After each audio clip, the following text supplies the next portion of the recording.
Je suis Anne-Laure Constanza, j'ai 34 ans, j'ai fondé une société qui s'appelle Envie de Fraise, qui édite le site éponyme enviedefraise.fr. Et ce qui était assez étonnant dans cette aventure, c'est que entre le moment où j'ai mûri le projet et le moment où le site a été lancé, il s'est passé 9 mois. Donc je passais vraiment pour un clown la plupart du temps parce que, je venais d'avoir un enfant, donc se lancer dans une aventure entrepreneuriale à ce moment-là, c'était délirant. Deux, créer une marque sur Internet, on n'avait jamais vu ça et c'était autant vendre des marques reconnues, etc. Donc oui, j'avais l'habitude effectivement d'entendre beaucoup de choses. Quand on entreprend, on a des doutes en permanence, sinon c'est ce qui nous permet d'avancer. Mais ce n'était pas forcément sur les bonnes raisons. Encore une fois, il faut entendre ce qui n'est pas dit, plutôt que d'écouter les choses qui sont dites parfois gratuitement.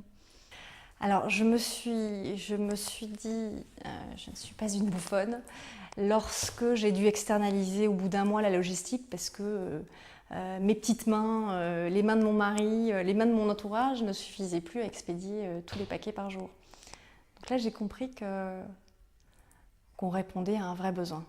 C'est vrai que c'est un marché, le marché de la femme enceinte est un marché de niche et c'est un marché particulièrement bien adapté au canal internet, puisque la cliente qui est dans le fin fond du Finistère à Ploney-ou-en-Lanverne,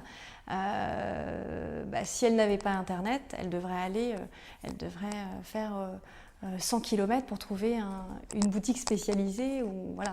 Donc c'est vrai que c'est un canal qui est particulièrement bien adapté à cette cible.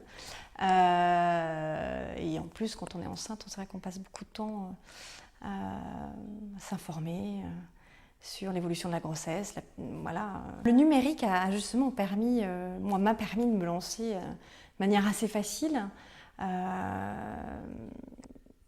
J'aurais probablement pas eu l'énergie de monter un réseau de boutiques, de me lancer en ouverture d'une boutique. Puis c'était pas ça qui m'excitait dans ce projet. C'était vraiment l'envergure justement numérique du projet qui me passionnait et qui m'excitait à l'époque. À partir du moment où on se lance dans des projets un peu qui sont pas forcément comme tout le monde, on est relativement souvent pris pour des clowns.